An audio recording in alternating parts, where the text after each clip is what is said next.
Hello everybody. I'm going to answer some of the questions provided by the teacher. My name is Roger Dario Ramos Gomez. The first question is, which of the purposes of assessment we discuss in class are accomplished by each assessment?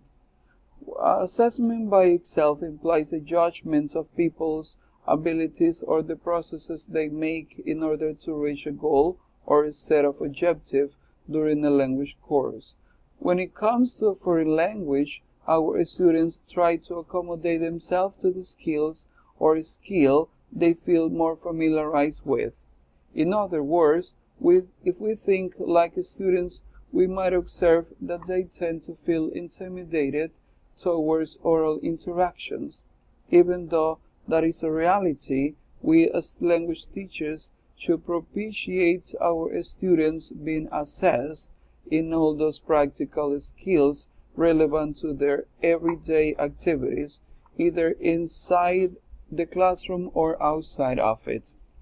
The second question is, which purposes are lacking? It is part of the teacher's intentions to make their students improve speaking and listening. All those purposes are unreachable due to, in some cases, a strict syllabus they have to follow in the classroom. Additionally, involving our students in pragmatic and natural abilities requires time and the development of a foreign language center atmosphere. Logically, our reality is quite different, and we have to adapt ourselves to the parameters imposed by the institution we work in.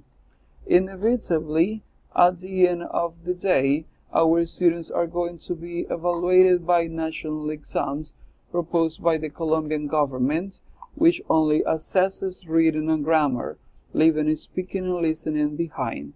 Subsequently, that makes us concentrate all our efforts on just reading and writing because those skills satisfy our students' immediate needs. The third question, are there any pragmatic components to the assessment components that evaluate the students' use of genuine natural communicative language?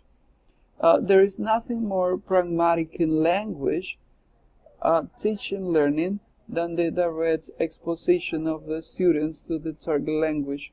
That is to say, showing the language as a tool which can be used naturally with the purpose of helping our students satisfy their needs and the proper interaction with those around them.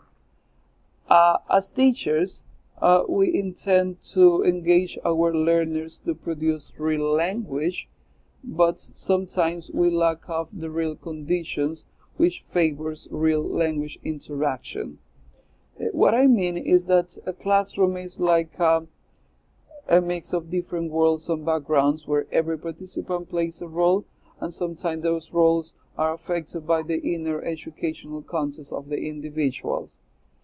In the classroom, we might experience situations where there are some students who are motivated to use the language properly because they have been learning a lot of things in the past. But we can also find students who are unable to keep up with the same level of other students. It might sound a little contradictory, but we usually design the same instrument for a group of students whose level of proficiency is rather diverse. The fourth question is, what could be done to modify or supplement this assessment to ensure that pragmatic use of language is assessed, not just metalinguistic knowledge? Even though metalinguistic knowledge is important, it results relevant when learning a language formally. At the early stages of the acquisition of the language, it is quite important to make the learners feel confident with what they are learning and how it's being taught. All that with the purpose of satisfying their needs and expectations. In that respect, it is vitally important that the language is assessed by the use of instruments which do not measure a standardized use of grammar or the correct use of the language. In other words, the assessment should motivate students to make mistakes in the early stages of language learning. Of course, this kind of approach should be monitored by the teacher by the provision of the right tools which contribute to improve proficiency and adequacy of the language as they are advancing. In a few words, communication should be the key element which enables students to communicate themselves effectively when they are in an advanced level of a foreign language. Well, the last question says that we have to describe an assessment that we have used in the past in one of our classes, whether one designed by us or provided by a textbook or by the institution in which we teach. We have to describe the pragmatic and non-pragmatic components of that assessment and how it might be modified.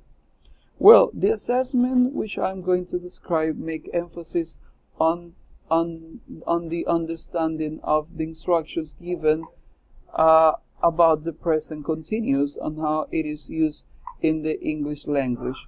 This explanation, which is given at the beginning of the class, is something non-pragmatic, but we have to do it so that the students have the grammar awareness needed to express their ideas when it comes the moment to answer some of the questions I'm going to ask them about the topic.